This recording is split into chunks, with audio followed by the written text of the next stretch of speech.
वेद चक्षुहु, ज्योतिष वेदों के आंखें हैं। भगवान जानता था मनुष्य बड़ा उद्यमी है, वे अपने भविष्य को जान करके अपने भाग्य का और अपने कर्मों का निर्धारण करना चाहेगा।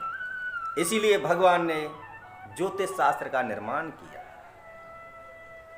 मनुष्य के आसपास जो पदार्थ हैं वो किस प्रकार मनुष्य पर प्रभाव डाल सकते हैं, उसके लिए वास्तु शास्त्र का निर्माण किया। आकाशगंगा में स्थित ये ग्रह जब अनुकूल परिस्थितियों में आते हैं तो भगवान राम और कृष्ण जैसे महापुरुष और ईश्वर के जन्म होते हैं।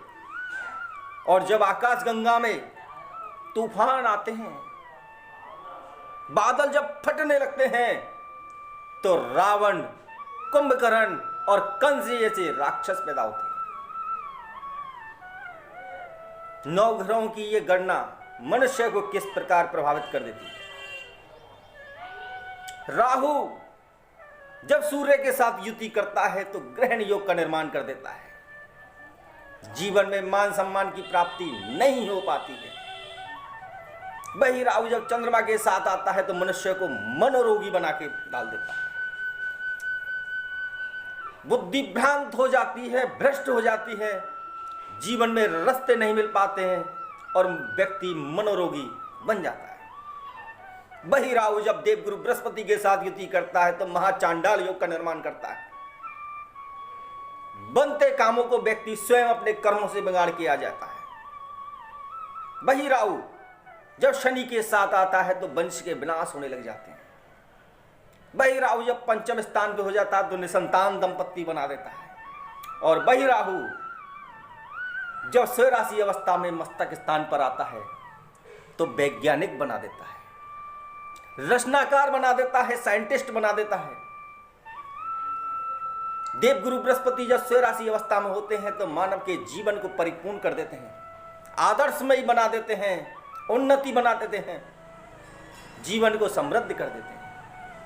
शुक्र और चंद्रमा की जब युति होती है तो व्यक्ति भावनाओं में बह करके डिप्रेशन में आ जाता है, पागलपन, साइटिस्ट हो जाता है, साइको होने लगता है।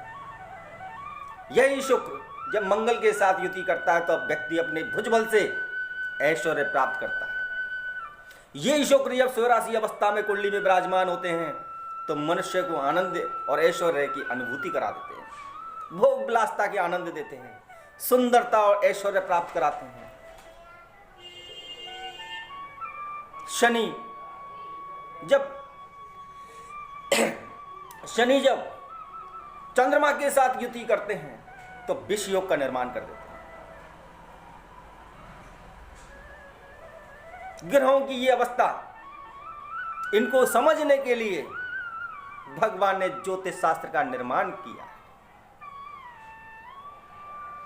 व्यक्ति जब हताश होता है, निराश होता है, व्यापार बंद हो जाता है, नौकरी प्राप्त नहीं हो रही है, कहीं रास्ते नहीं मिल रहे, दाम्पत्य जीवन दुखी हो गया है, कोर्ट कचहरी की नौबतें चल रही हैं, कई मुकदमे ऊपर डले हुए हैं, ऐसी विषम परिस्थितियों में उन ग्रहों की गणना करा करके जीवन का उचित मार्गदर्शन लें।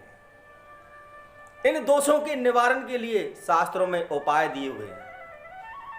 अगर आप भी किसी दोष या योग से प्रभावित हैं, एक बार अपनी जन्म पत्रिका अवश्य दिखवाएं। जय श्री कृष्ण।